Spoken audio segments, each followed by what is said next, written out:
Hirit namin mamaya, mga palayan at maisan sa 5 bayan po sa Bataan, pinepeste na mauod. At mga gulay at prutas ibinida sa isang parada sa Bulan, Sorsogon. At narito na po si Lynn at Arm. Arm na naman ah. RR yata narinig ko eh. RR. ba? Oo. Uy, pero mga kapuso, exciting na umaga. Ibibida ni Monica at Drew na may bago raw kinakareer. Either gusto ng mga ito magiging real-life spy o mga action star dahil panay daw ang practice nilang umiwas sa mga laser beam. Ay, dyan yan sa high-tech pasyalan na kanilang nadiskubre sa Alabang. Ay, Drew and Monica ha. Ready for the action na ba kayo dyan? Alabang girls and Ready boys. na kami, arm. Pati Miss Lynn. Naalala niyo yung mga pelikula, mga kapuso, naalala niyo yung mga pelikulang Entrapment, pati Get Smart?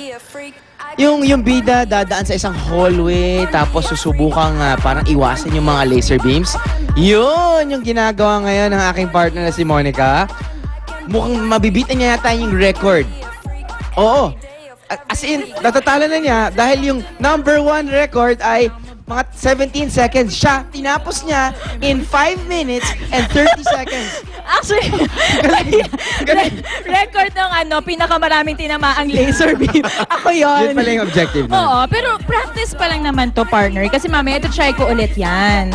Pero itong nakikita natin na room na to, alam mo ba, na 10 meters lang ang haba niyan. Pero wag natin ismulin dahil punong-puno yan ng laser beam sa loob. Totoo. Correct. Yun nga, ang goal kasi ng laro nito ay, of course, the player kailangan mag-reach. Kailangan iwasan nila lahat ng laser beams in the shortest amount of time. Okay? Pag dumating ka sa other end, kailangan mong i-wave dun sa may yellow light para makabalik na naman dito. Pag nakabalik ka na dito sa side na to, after 10 meters again, kailangan mo lang i-wave yung red light to signal stop. Oo, at Stop the merong time. 4 levels of difficulty. And ito trinay ko kanina. I think ito yung Yan yata. expert. Oh, ito yata yung pinaka-easiest. And then may Talaga? 4 levels yung easy. Una easy, medium, hard, at yung expert. I think expert yung trinay ko. Alam mo, feeling ko expert ay ang mga kasama natin. Correct. Yung general na Gusto ko yung segue na yan. Giselle Adonis. Alright. Ma'am. Good morning po. Good morning. So habang ini-interview mo si ma'am, yay! Alam mo, ang dami namin kasama kasi dito eh. I think Good habang morning. ini-interview mo si ma'am, kailangan ko yata pumasok ulit at gawin ang pinag-uusapan niyo. Alright. Oh, ma'am. Wow. Galing. Okay. So, ano ba yung mga tips or advice na pwede mo mabigay sa amin para mas mabilis ang paglaro namin sa laro na? Okay. Ayan, thank you. So, para mapabilis at ma-beat nyo yung score na naka-flash dun sa aming plasma TV. Maging kodyaba ka doon sa operator. Yun ba yun? Hindi. Ay. Siyempre, dapat maging alert ka dun sa mga beams. Tapos, may iba-iba yung technique. So, pwede kang gumapang, pwede kang tumalon, pwede kang mag-tumbling, pwede kang mag-limbo. Pwede ka mag-limbo rock yung ginagawa Yes. nila. At siguro pag medyo flexible ka, pwede ka rin mag-handstand. Yes. Diba? Mag-somersault. Pero mas okay kung yung mga suot mo syempre fit para hindi tatama dun sa mga beams at medyo gilid ka dun. Pati mas maganda siguro pag, yung comfortable wear at hindi ka naka-shorts at santo katulad ng sinusuot ni Monica ngayon. Mukhang na-addict na ngayon yan. Okay. Expert level, okay. Is there a parang an age na pwedeng or an early age na pwedeng pumasok? So lahat naman pwedeng maglaro. Lahat, even kids? Yes, basta yung Okay. kaya nang maglakad dito sa loob at they can decide kung saan sila dadaan. Pag baby nga, pwedeng i-roll yun na lang dyan, di ba? Oh, not super baby. Not super baby. Okay, if ever, sabihin na natin, ako mag-beat kay nakasulat dito sa computer nyo, Marco Antonio, 17.1 seconds. Kung na-beat ko siya ng mga 16 seconds, meron ba akong premyo? Syempre, malalagay ka sa plasma naman na #1. And soon, we're gonna have yung prizes para dun sa mga top for the month. Top for the month. Ito ba yung game na to?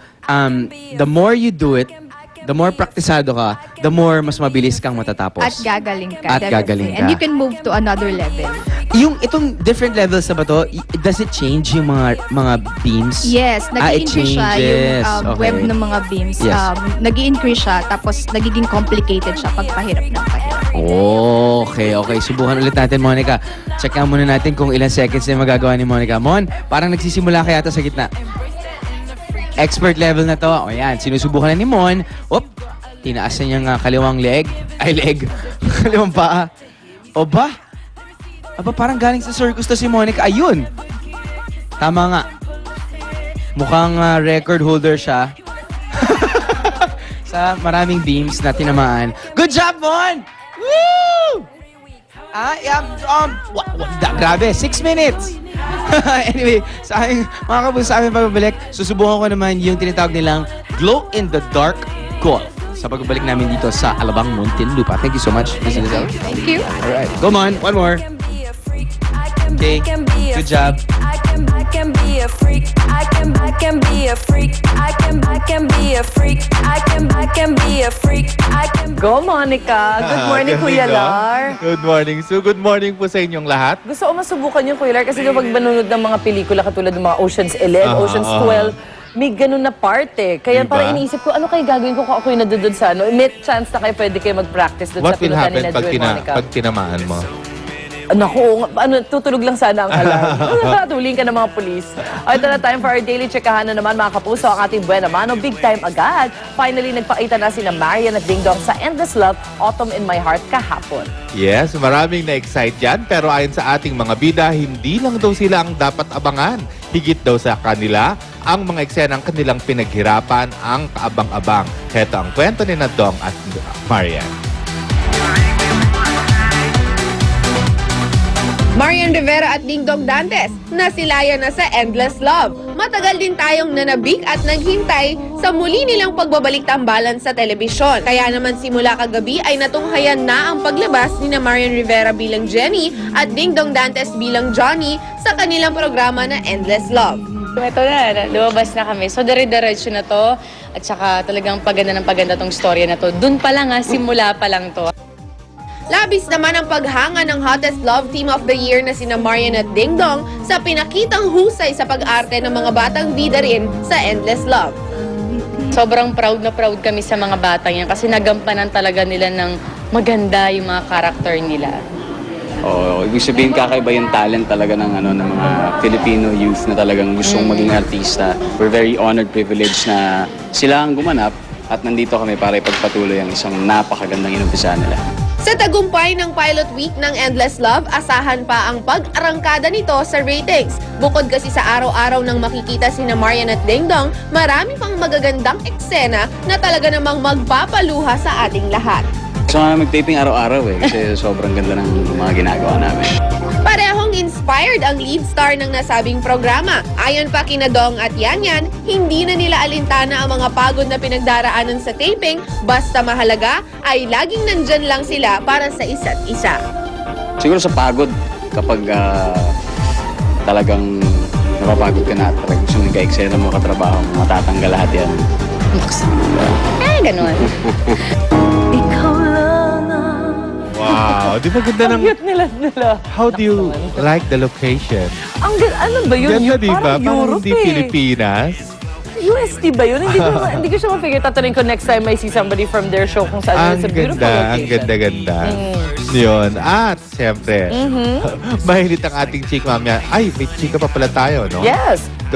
Go ahead, Kuya Lar. Tungkol kay Bianca King na todo kayo daw nowadays pero wala naman daw ginagastos masyado for herself. Wala naman daw masyadong bagong damit o ibang luho si Bianca, pero meron siyang ibang sobrang pinagkakagastusan.